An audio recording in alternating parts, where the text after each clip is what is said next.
Angoulême et Vampognac.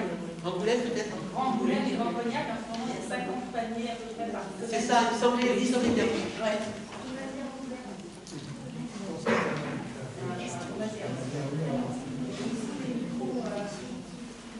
Il faut s'en filer.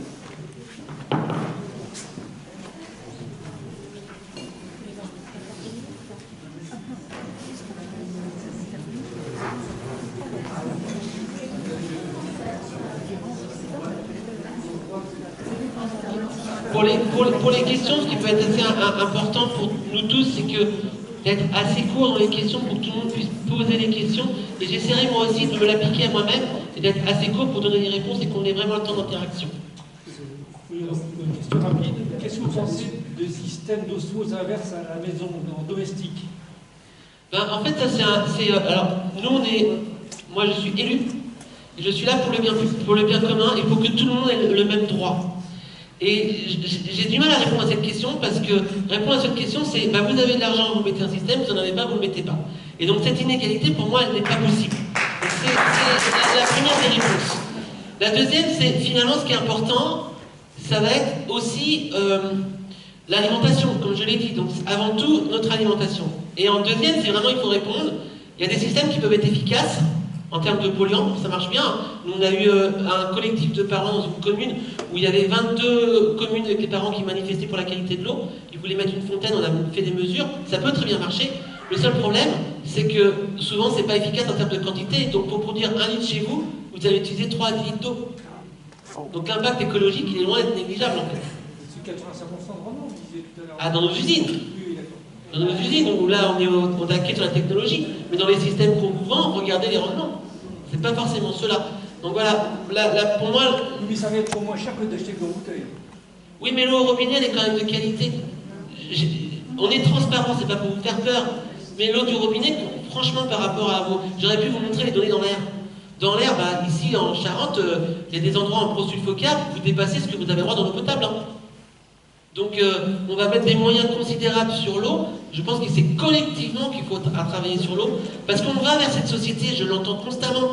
Finalement, chacun il met son système chez lui, puis voilà, et on augmente les normes.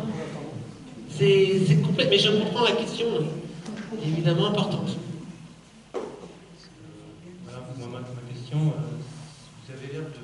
moi, ce que j'ai compris à travers votre présentation... Alors, voilà, ce que j'ai pu comprendre à travers votre démonstration, c'était que finalement, les normes établies dans la potabilisation, pour la potabilisation, elles sont très protectrices et que vous disiez de porter un peu plus sur notre alimentation de produits alimentaires, plus sur nos savoir. Finalement, on a l'impression aussi en même temps que le problème n'est pas dans l'eau qu'on boit, mais l'alimentation qu'on ingère. Et pourquoi finalement on est si protecteur au niveau des normes sur l'eau potable et moins protecteur pour le reste. Il y a plusieurs éléments de réponse. D'abord, j'ai pas voulu dire que l'eau n'est pas un problème. Par exemple, avec les nitrates, j'ai montré qu'on pouvait avoir un impact. Donc, en fonction d'où vous êtes, si vous êtes une maman enceinte, pour moi, vous regardez la qualité de votre eau du robinet. Si elle est très chargée en nitrate à la limite de la norme, je pense sincèrement que d'un point de vue normatif, on peut prendre l'eau pour faire le public. D'un point de vue scientifique, c'est trop chargé en nitrate, il faut réfléchir à une alternative. L'allaitement, c'est la meilleure. Si vous n'avez pas le choix, il faut trouver une alternative. Donc, c'est pas ce que j'ai voulu dire. Et certains pesticides peuvent avoir des impacts. Mais c'est vrai que c'est notre alimentation qui est avant tout impliquée. Alors pourquoi notre alimentation n'est pas plus vertueuse que ça sur la norme? J'ai envie de dire nos votes. Il faut avoir des élus qui ont envie de changer les choses. Et là actuellement, dès qu'on parle de pesticides, on est des éco-terroristes. Donc il y a la première là, et je pense que c'est un problème de lobby derrière, tout simplement. Un élément de réponse. Quand on a fait les accords de libre-échange avec le Canada, la norme pour les lentilles, c'était 0,1 de mémoire. 0,1 mg de glyphosate par résidu de kilo de lentilles. Au Canada, ils traitent le glyphosate avant de les ramasser. Donc le glyphosate ne pouvait pas arriver. Bien l'Europe a multiplié par 100. On a le droit aujourd'hui, vous pourrez remonter le temps et voir la norme. Aujourd'hui, on a le droit à 10 mg de nitrate par kilo de lentilles. Donc là, il y a un problème de norme qui n'est pas lié à une norme clairement pour la santé publique, c'est pour du business économique. Et la difficulté, elle est là, en fait. Je pense qu'on a... Enfin, là, on part plus dans de la philosophie, mais on a clairement une économie, aujourd'hui, qui est au service de l'économie, et puis une économie qui est au service de l'homme. Et donc, bah, voilà tous les travers qui en arrivent, en fait, qui en découlent. Du coup, ça s'appelle non, Si. ça marche. Donc, merci pour votre démonstration. Alors, qui renforce mon effroi, tant au niveau du constat, mais que des solutions aussi. Parce que j'ai l'impression qu'on est en pleine dissonance et qu'on est en pleine confusion du en même temps. C'est-à-dire, je m'explique. À la fois, il y a des solutions vertueuses, enfin qui semblent vertueuses, comme ces ordonnances vertes, sauf que pour l'instant, ces solutions, ce sont des niches. Elles ne concernent que quelques personnes, et tant qu'elles ne sont pas portées par des politiques publiques beaucoup plus larges, voilà, ça ne fera pas système. Et d'un autre côté, il y a des solutions qui m'apparaissent techniques, technicistes, pour ne pas dire technophiles, qui ne font en fait qu'alimenter le système. Quand vous avez parlé tout à l'heure voilà, du charbon actif qui venait voilà, des États-Unis, de Chine, du transport, en fait, on est dans des solutions qui ne font qu'alimenter le système, clairement. Donc là, je me dis, on est en pleine dissonance, en fait. Bah oui, Et juste, pardon, pour finir, et de là, je me dis qu'en attendant des changements dans le cadre institutionnel, et on sait très bien quel est ce cadre institutionnel très peu démocratique, et qui, du coup, pour l'instant, empêche tout changement réel d'un point de vue systémique, eh ben, d'autres solutions, comme le désarmement, et j'ose le dire, le sabotage, eh bien, dans l'urgence, c'est des solutions à envisager. Alors moi, aujourd'hui, je suis là en tant qu'élu quand même. Et donc, du coup, c'est un point qui est essentiel. C'est-à-dire que je ne suis pas en phase 100% avec ce que vous dites. On est obligé d'utiliser des solutions. En tant qu'élu, notre responsabilité pénale est engagée. Et de toute façon, même sans ça, on ne va pas aller distribuer une eau où on sait qu'elle va avoir un impact sur le développement du système nerveux d'un enfant, qui va lui donner un cancer ou je ne sais quoi. On n'a pas de solution. C'est pas qu'on va être dans de la solution technique, dans du solutionnisme technique. C'est qu'on n'a pas le choix et l'alternative. Mais c'est bien ce que je vous disais. Mais c'est ce que je voulais vous dire aussi, c'est que on est bien là-dedans dans l'action et en parallèle, on demande bien du zéro pesticide sur les aires de captage. On est bien sur les deux piliers, protéger et agir face à la pollution qu'on a aujourd'hui. De toute façon, on va être obligé d'aller dans du solutionnisme, dans la mise en place de certaines approches techniques pour résoudre certains problèmes en attendant qu'on améliore le milieu et qu'on améliore la biodiversité, etc. Je ne vois pas comment on peut le faire autrement, ou alors c'est accepter qu'il y ait encore plus d'enfants qui naissent avec des cancers, qu'il y ait encore plus d'enfants qui naissent avec des neurodéveloppements, parce qu'il ne faut pas aller dans la solution technique, il faut juste attendre qu'on améliore. C'est ça aussi la réalité. Donc, tout à l'heure, vous avez dit les stations d'épuration sont dans la capacité de retenir la pollution médicamenteuse. Or, aujourd'hui en France, il y a 9 stations en capacité de retenir les résidus médicamenteux. Comment se fait-il? Comment on fait ces communes qui ont ces stations? Comment on fait pour faire accepter les types de stations d'épuration capables de retenir les médicaments? Ben, après, là, il faut voir les exemples, mais est-ce qu'il y a des industries très polluantes qui sont reliées à ces stations ou des choses comme ça? Parce que, en fait, actuellement, les stations ne sont pas faites pour traiter les micropolluants. La norme européenne est en train de changer. Il y a des micropolluants qui devront être traités quand il y a plus de 10 000 équivalents habitants. Donc, c'est en train de changer. Mais les stations ne sont pas faites pour traiter. Donc, et dans la majorité des cas, ça revient à la réflexion là.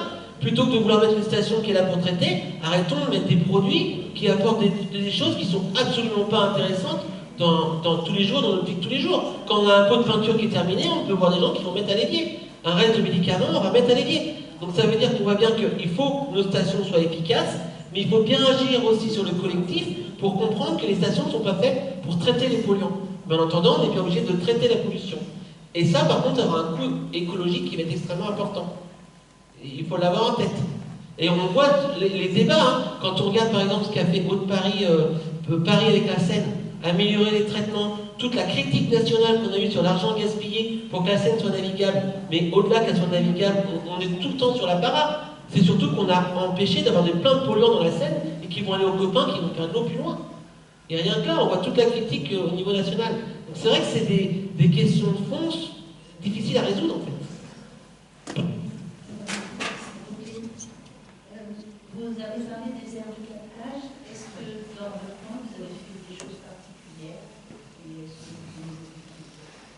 Alors on essaie, par exemple le désherbage mécanique.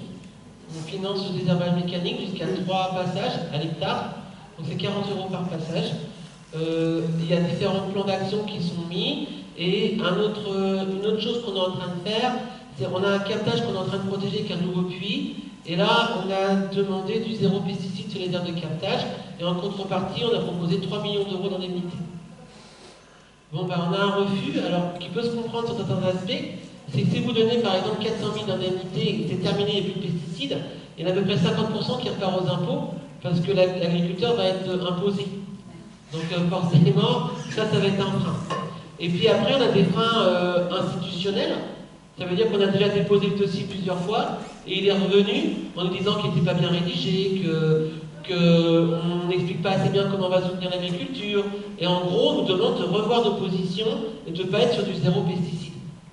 Chose à laquelle, pour le moment, on a refusé et on a redéposé. Et là, on va redéposer à nouveau en redemandant du 0 pesticide. Donc on a vraiment un blocage institutionnel en fait.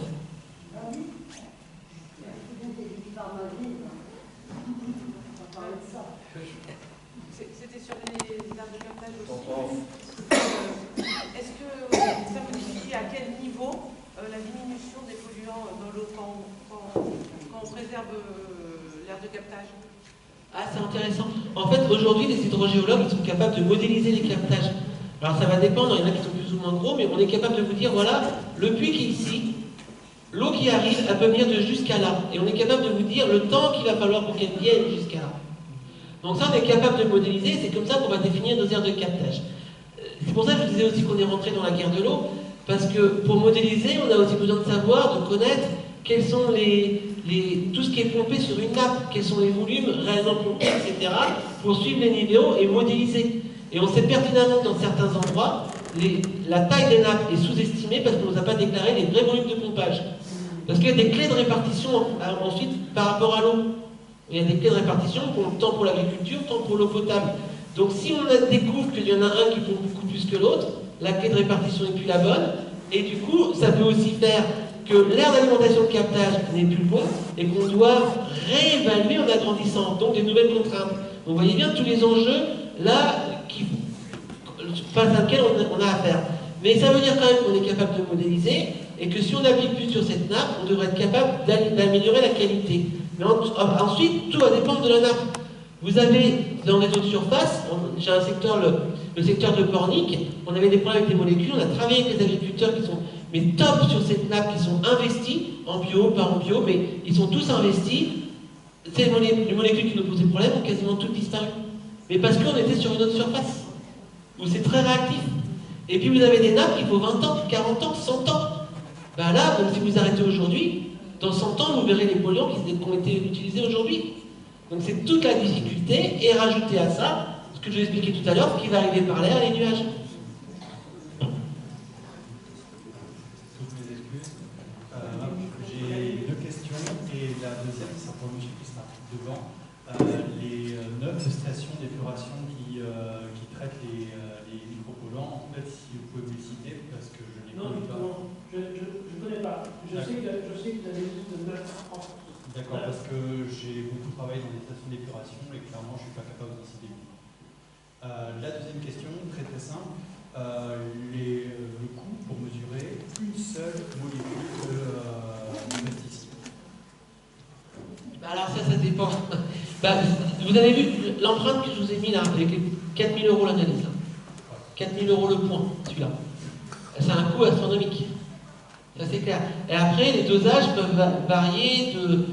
Si les laboratoires les ont mis au point et que ça tourne, ça peut commencer à 40, 20 €. Alors, certains c'est moins, par exemple des métaux, ça peut 2-3 €, et ça peut monter à 270, 290, 300 € l'analyse. Ça va dépendre. Et alors, après, ce qui va se passer, ça c'était pour des molécules très spécifiques. Et puis pour les listes ARS, c'est quand même moins cher, parce que c'est tout des packaging qu'ils ont développés, et pour 400 €, parfois, vous pouvez avoir 500 molécules, 600 molécules. Donc tout dépend de ce que vous recherchez. Est-ce que c'est des molécules connues depuis très longtemps, qui sont dans des grands packaging, et les labos ont rentabilisé, c'est pas cher, ou est-ce que c'est des molécules que vous développez, et là les dosages sont beaucoup plus chers, et dans certains cas les laboratoires ne les font pas, et là nous ça peut nous coûter plusieurs milliers d'euros pour faire développer un dosage. Voilà, merci. Et ma dernière question, et uniquement en train de voir, ou à un autre moment, c'est que par contre je connais la technologie justement du charbon actif, et moi j'ai un avis inverse de la dame à côté, c'est que c'est une technologie qui est quand même assez rudimentaire, assez traçable, et je ne comprends pas en fait comment vous arrivez à un si bon résultat avec juste passer l'eau à travers du charbon. Parce qu'en fait, comme on est extrêmement pollué, on injecte en continu du charbon actif neuf. Ça veut dire qu'en continu, on a du charbon actif neuf qui est injecté, ce qui fait qu'on a un âge de charbon actif qui est constant. Et comme on est sur des eaux souterraines, où les paramètres ne varient pas trop, c'est comme ça qu'on est capable de modéliser et d'ajuster pour toujours avoir nos résultats de qualité. Mais c'est un coût. Sur l'usine que je vous disais, je crois que c'est 140 000 € à peu près de plus de charbon actif par an juste pour une usine pour traiter le R47 18 11. Parce qu'on va au taquet de ce qu'on peut fluidifier en continu. Merci beaucoup. Alors, moi j'ai une petite question, c'est que je voudrais comprendre pourquoi c'est toujours les consommateurs qui vont être obligés de payer quelque chose qui ne vient pas de chez nous en fait. Que les responsables des gens qui nous balancent ces molécules-là, on dirait que tout va bien, pour eux il n'y a aucun problème, et les actionnaires pareil, il n'y a aucun problème. Et ça, je trouve ça inadmissible, et j'ai l'impression qu'on est vraiment comme des moutons, mais même encore les moutons, c'est vachement plus intelligent, parce qu'ils réagissent, ils auraient réagi il y a bien longtemps. Et c'est incompréhensible pour moi. On laisse passer les Monsantos, les Bayer, les Syngenta, toutes les grosses pharmacies, tous ces trucs-là, on laisse faire. Alors, et là, maintenant, on va faire des nouvelles ouvertures de marchés alimentaires avec des pays qui vont pas lancer de la trazine et tout ça. Et je suis révoltée. Révoltée. Et les élus, je ne sais pas, il leur faudrait une formation. Parce que ça serait une formation du vivant quand même. Hein. Et là, vous parlez d'une économie, mais ça, tout ce que fait la France actuellement, c'est une économie de mort. C'est que la mort pour Foulard. Donc je trouve ça incroyable. Alors je sais pas, j'ai pas de réponse là-dessus parce que moi je suis un simple élu local. C'est pas moi qui décide ça. Nous, en tant qu'élu local, on essaie d'agir comme on peut. Et je vous assure que tous les jours, là, la R&D qu'on fait, on informe la population. Je ne sais pas si vous imaginez les pressions qu'on peut avoir, nous, en tant que simple élu local, à mettre des fonds pour faire ces recherches-là, alerter la population, défier les agences de santé qui ne veulent pas qu'on communique. On est des simples élus locaux. Je vois bien, j'imagine que dans vos actions, les pressions, les menaces physiques que vous pouvez avoir. Moi, je suis élu d'une petite commune de 2600 habitants. Et on arrive à faire ça. Voilà. Je n'ai pas la responsabilité des élus nationaux. Donc il faut bien faire cibler. Je partage ce que vous avez dit, mais bien cibler à qui on adresse la remarque. C'est nos élus nationaux là que vous êtes en train de parler. Et nous là, on n'a pas l'emprise. Par contre, nous, en termes d'élus locaux, on a l'obligation de toujours équilibrer nos budgets. C'est-à-dire qu'on ne peut pas être comme l'État français à avoir 3 000 milliards de dettes. On doit équilibrer.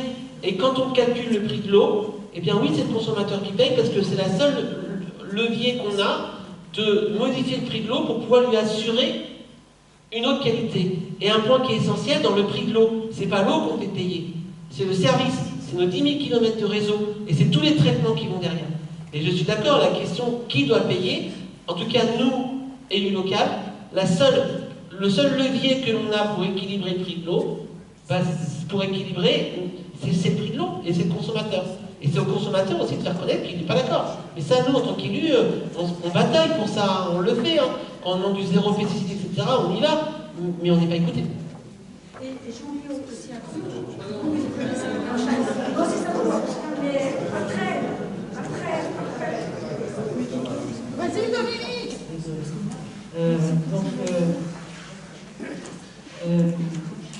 En Charente, là, il y a eu une réunion à l'EPTB Charente, donc l'établissement public de la Charente. Et donc ils avaient fait une grande réunion, ils ont invité des culteurs bio notamment. Et donc dans cette réunion-là, il a été notamment présenté le problème du fongicide dans la fleuve Charente. Donc, je ne sais pas si vous pouvez nous éclairer sur le fausétile, vous, en tant que scientifique. Alors, ce qu'on a compris, c'est que le fausétile, c'est une molécule qui est beaucoup utilisée dans les vignes. Voilà. Au lieu d'en avoir 0,1 micron, on est à 0,9. Il n'y a pas de système pour le filtrer, d'après ce qu'ils ont dit, donc ça coûte très très cher. L'autre problématique, c'est que la ville de La Rochelle pompe à Saint-Savinien une grande partie d'eau de la Charente pour alimenter La Rochelle, donc vous voyez où je veux dire. Et donc, pendant la réunion, tout le monde a dit, peut-être la solution, c'est d'arrêter d'utiliser le fausétile. Voilà. Et ça, ce n'est pas possible. Malgré le témoignage de 5 viticulteurs présents dans la salle disant nous, on est en bio depuis tant d'années, on fait 100, on y arrive bien. Oui, mais non, c'est pas possible. Voilà. Donc, c'est pour dire, c'est pas si. Donc voilà. Et moi, j'en ai ras-le-bol du lobby qu'on a des pesticides face à nous et comment nous, on s'organise pour avoir un lobby efficace. Moi, c'est vraiment. Je crois qu'il faut qu'on fasse comme eux, il faut qu'on fasse du lobbying. Alors, une journée comme aujourd'hui, on y participe, et comment. On est, alors vous avez répondu un peu, être élu local, mais franchement, moi j'ai été élu local 2 mandats, mais j'ai baissé les bras, quoi. C'est compliqué, il faut être hyper formé, il faut être. Vous êtes scientifique, vous avez votre. Voilà, mais on n'est pas tous, quoi. Moi je suis paysanne, je peux produire des trucs, mais je ne sais pas toujours les autres derrière. Bon, voilà, et vraiment, moi je suis dans la problématique un peu désabusée, quoi. Qu'est-ce qu'on peut faire? Et voilà, qu'est-ce qu'on peut faire, comment on peut, et si vous pouviez nous réexpliquer un peu plus le fausétile, parce qu'en plus, il y en a qui disent, mais si on arrête le fausétile, ils vont prendre d'autres molécules qui le remplacent, les phosphonates peut-être. Alors, c'est difficile de répondre parce que des molécules, il y en a des centaines et des centaines et des centaines, et on ne les connaît pas tous. Sinon, on se suiciderait, je crois d'ailleurs. Donc, répondre précisément, c'est assez complexe. Si je me rappelle bien, le fausétile, c'est un antifongique. Donc il va poser un problème qui va probablement agir au niveau de la cellule, comme j'expliquais tout à l'heure sur la mitochondrie, et modifier la capacité de respiration des cellules. Et c'est comme ça que ça doit avoir des impacts pour contrôler certaines maladies cryptogamiques sur la vigne. Voilà, donc et voilà. Ensuite, c'est probablement de ce que, effectivement, nous, on n'a pas trop eu de problème jusqu'à maintenant, et c'est des molécules qui sont extrêmement solubles dans l'eau. Et c'est là qu'il y a la difficulté de pouvoir la traiter. Et donc probablement qu'il va falloir faire des investissements assez onéreux pour pouvoir la traiter, ou alors demander l'arrêt de la molécule. Mais ça, c'est bien vu dans le monde qu'on a tous les jours. Nous, on demande par exemple la terbutilazine. On s'est bataillé sur nos captages pour qu'elle soit plus utilisée, parce que la terbutilazine, c'est de l'atrazine déguisée. C'est comme l'atrazine, on a juste rajouté un petit groupement CH3, c'est tout. C'est exactement la même. Et c'est tellement proche que quand vous fabriquez de la terbutilazine, vous fabriquez aussi de l'atrazine. Donc l'atrazine est interdite en France, mais la terbutilazine est autorisée sur le maïs, et quand vous mettez la terbutilazine, vous mettez aussi de l'atrazine. Ah, c'est toute la difficulté. Donc pour le fausétile, oui, après c'est des décisions locales, d'élus, de compréhension des enjeux, parce que les élus sont comme le commun des mortels, et on a des agences qui vont leur dire que il n'y a rien, c'est pas grave, faut laisser, voilà, c'est toute la difficulté. Les réponses, je ne les ai pas, moi, si je savais comment faire, je le dirais haut et fort, mais c'est ce qu'on essaie de faire aujourd'hui. Moi, je viens de Loire-Atlantique sur mon temps personnel pour essayer de donner ces informations et de mobiliser, voilà. Et je pense que c'est tous comme ça qu'on va y arriver. Et puis, il faut quand même être positif. Quand on voit la loi du plomb, 2 millions de personnes en 15 jours qui signent, c'est pas rien. Il fallait avoir envie de la signer, cette pétition. Donc c'est là, je pense, que des systèmes comme les ordonnanceurs, des journées comme aujourd'hui, dans la communauté, on a mis en place des ATE, je dis parce que c'est moi qui gérais, et avec beaucoup de difficultés, les ATE. C'est les enfants, on leur donne une petite zone de territoire, et c'est eux qui font l'étude de la biodiversité, voir comment on peut faire pour la protéger. Et en fait, tous les gens, au moment des journées mondiales des zones humides, les enfants font une conférence aux parents. Et en fait, on arrive à faire venir les parents et les grands-parents, qui ne sont pas sensibilisés, ils ne viennent pas pour l'environnement. Ils viennent voir leurs petits-enfants et leurs enfants comme une pièce de théâtre. Et on en profite pour faire venir des personnes spécialisées qui parlent des problématiques de l'eau, etc. Donc on est obligé aujourd'hui de détourner. J'ai pas la solution, mais je pense que c'est plein de petites solutions. Et je reste convaincu, je comprends votre désarroi. Moi aussi, en tant qu'élu, des fois, on a envie de démissionner. Il n'empêche que plus on aura des personnes convaincues qui seront dans les conseils, et plus on arrivera et moins on s'épuisera. Donc je pense que le levier, il est quand même là, moi, le local.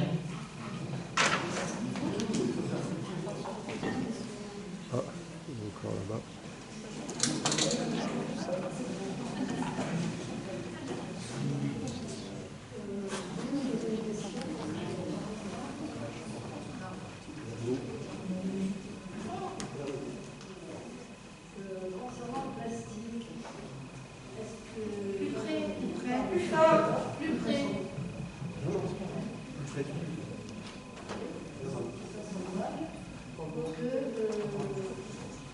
savants, des chercheurs avaient trouvé Je vais répéter la question. du plastique dans le corps, enfin des substances plastiques, des molécules dans le corps des jeunes enfants.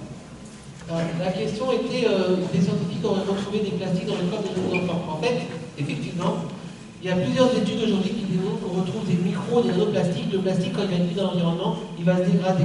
D'ailleurs, avec une grande tromperie, les plastiques biodégradables qui en fait sont préconçus pour se prédécouper, mais pas disparaître en fait. C'est ça. Voilà, il est fragmentable. Et donc, effectivement, il y a des scientifiques, là, il y a plein d'études qui arrivent là-dessus et qui ont démontré que dans les organismes humains, on retrouve. Donc, il y a une très grosse étude avec un journal, mais de très haute pointe scientifique, qui a démontré, par exemple, dans les problèmes cardiovasculaires, quand vous avez des plaques d'athérome, eh bien, on retrouve dans les plaques d'athérome des microplastiques.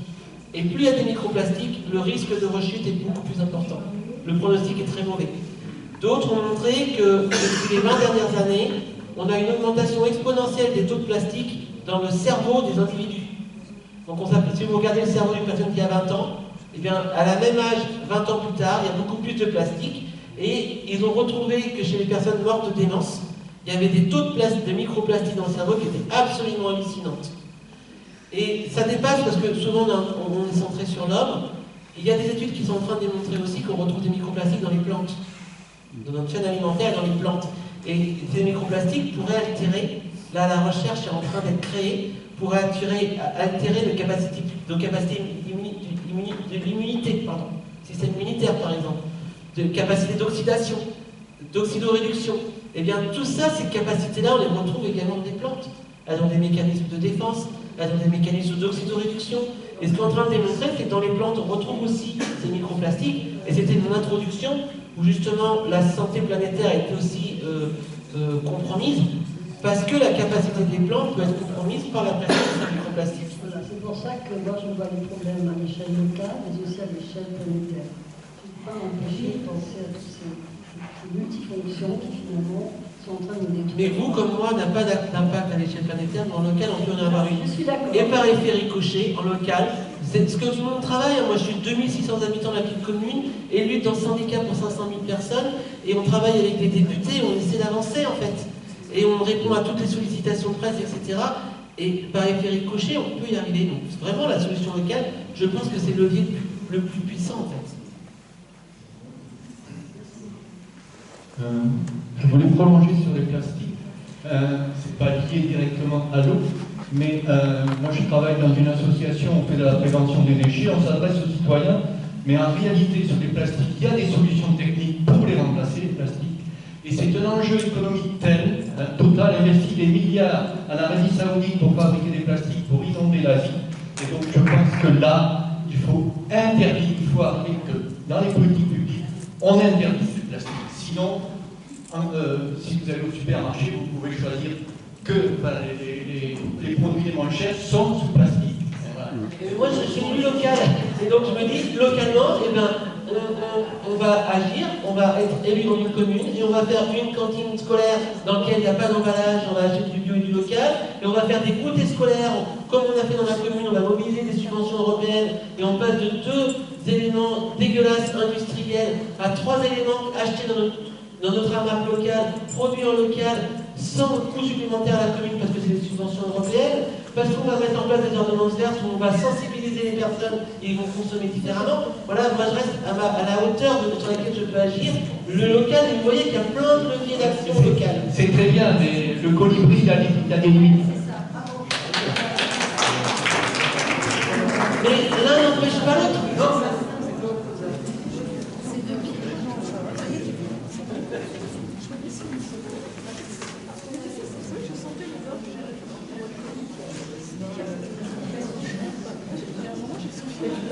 Oui, en maraîchage, on utilise des bâches biodégradables et les fournisseurs nous disent que c'est à base d'amidon, de betterave, de maïs.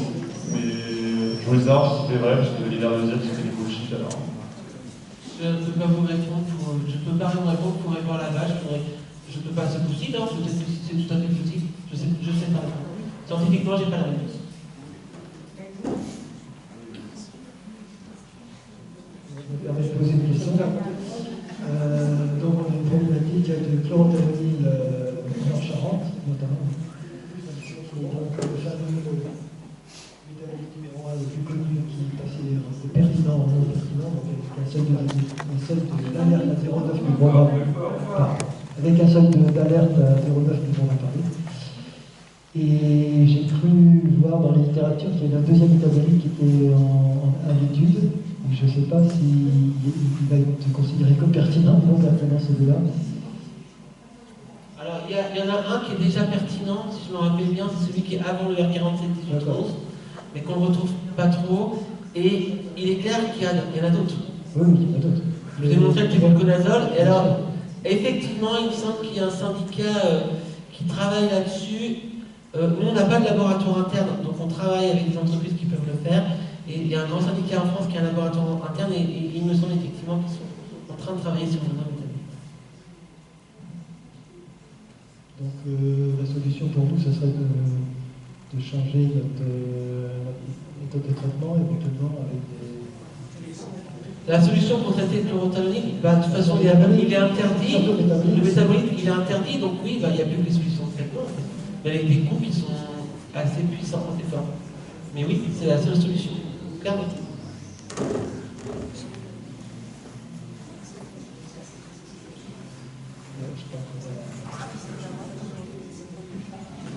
Quelques questions.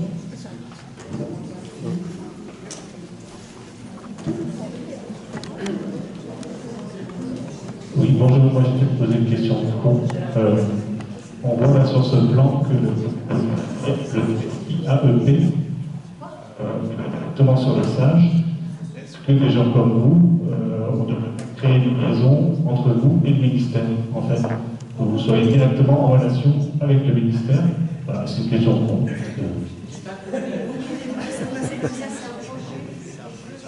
Je voulais juste savoir, en fait, peut-être que ce projet est faux, je ne sais pas, mais si il ne faudrait pas juste créer, par rapport à des gens comme vous, et les compétences que vous avez, un lien direct avec le ministère par rapport, en fait, aux compétences et aux débuts. Est-ce que vous savez, est-ce qu'il ne faudrait pas que vous soyez en lien direct avec le ministère pour que lui-même, et que là, vous n'êtes pas, en fait, sur une zone plus basse, et donc ces informations ne sont pas directement là où elles devraient être? C'est peut-être idiot, Max. Ministre de l'eau. Je crois qu'ils me connaissent assez bien. Je pense qu'ils me connaissent assez bien en fait. Et puis on a eu des missions interministérielles, plusieurs qui sont venues à Atlantico. Je me rappelle, il y a eu un rapport sur l'eau en juin 2024 qui a été... Non, il était en juin... Oui, attendez.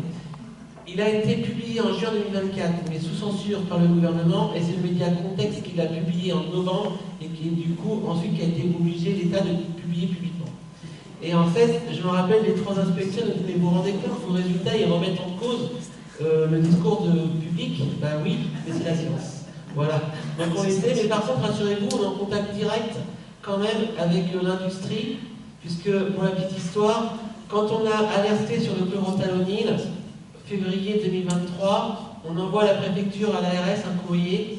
490 000 habitants sur 550 000 avaient une eau non conforme. C'était le vendredi, le mail part. Le lundi matin, Saint-Gentin nous appelait pour faire un point sur notre R&D. Donc c'est pas l'ARS locale, je pense qu'il y avait bien eu un transfert d'informations. Et du coup, on était direct en contact avec Saint-Gentin, c'était assez intéressant. Et par contre, 3 semaines après, on n'avait pas de réponse de l'ARS et de la préfecture parce qu'ils avaient perdu notre courrier. Mais ça arrive, la poste. La faute à la poste. Non mais la dame là-bas, elle a raison, hein, c'est à la dynamite. Hein.